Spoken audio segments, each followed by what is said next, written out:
relationship with God is not because we looked at other men, but we looked at how great is our King, and I want to follow that King forever. Hubungan kita dengan Tuhan bukan bergantung daripada orang lain yang ada di sekitar kita, tapi hubungan kita pribadi dengan Tuhan. Jesus itself is the presence of the kingdom of God. Sebab Yesus itu sesungguhnya adalah kehadiran daripada kerajaan Allah itu sendiri. He's taking.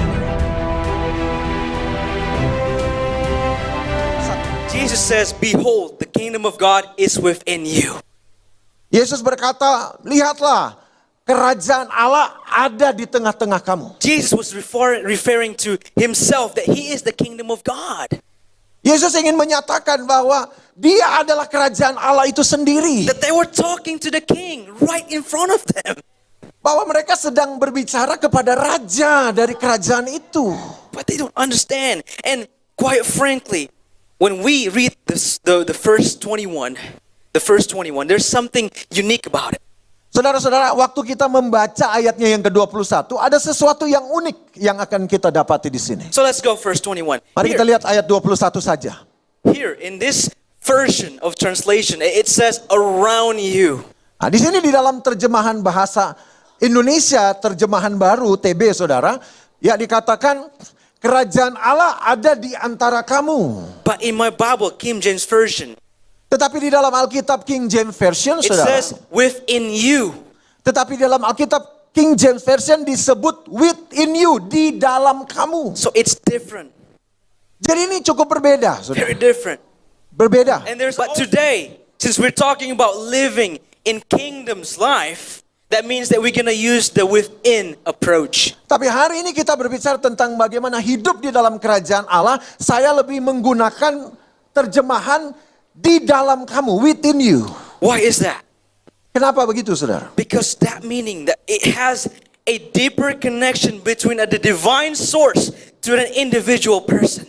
Karena ayat ini lebih menekankan tentang sebuah hubungan antara pribadi dengan Allah di dalam kehidupannya.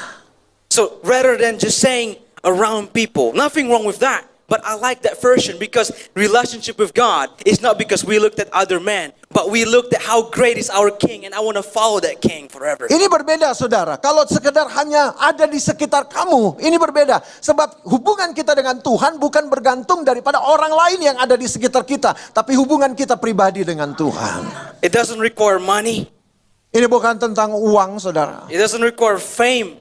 Bukan tentang ketenaran. But it's where your heart is broken, destroyed, that you're seeking God, and He's ready to heal that for you. Tapi ini berbicara tentang bagaimana ketika hatimu hancur, engkau sedang patah hati, dan kau temukan Tuhan, dan Dia akan memulihkan kehidupan Anda. That's what it's all mainly about. Ini yang menjadi hal utamanya.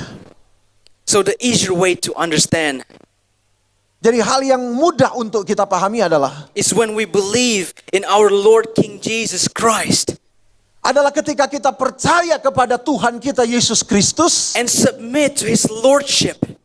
dan tunduk kepada ketuhanannya. And not only His Lordship, but letting Him taking control and reign over our life spiritually. Bukan hanya sekadar percaya kepada ketuhanan, tetapi membiarkan, merelakan Tuhan untuk memerintah kehidupan kita secara sepenuhnya. From spiritually. Secara rohani. Remember Jesus says, my kingdom is not here. Ingat ketika Yesus berkata bahwa kerajaanku bukan berasal dari dunia ini. But Jesus itself is the presence of the kingdom of God. Sebab Yesus itu sesungguhnya adalah kehadiran daripada kerajaan Allah itu sendiri. He's taking the representation because remember His prayer. Let the will be as it is from the heaven and it is to the earth. Saudara ingat ketika Tuhan Yesus berdoa, biarlah kerajaanmu yang nyata. As it is from the heaven and it is to the earth. Ya, seperti di surga, seperti di bumi. So that means if Jesus is on earth, that He rule everything, that His presence is the kingdom of God. Jadi waktu Yesus ada di dunia juga Dia memerintah atas segala sesuatu dan kehadirannya merepresentasikan kerajaan Allah. And that's the kingdom of God. Itulah kerajaan Allah. Everything has to center to Jesus as the king. Semuanya harus mengacu kepada Yesus sebagai rajanya.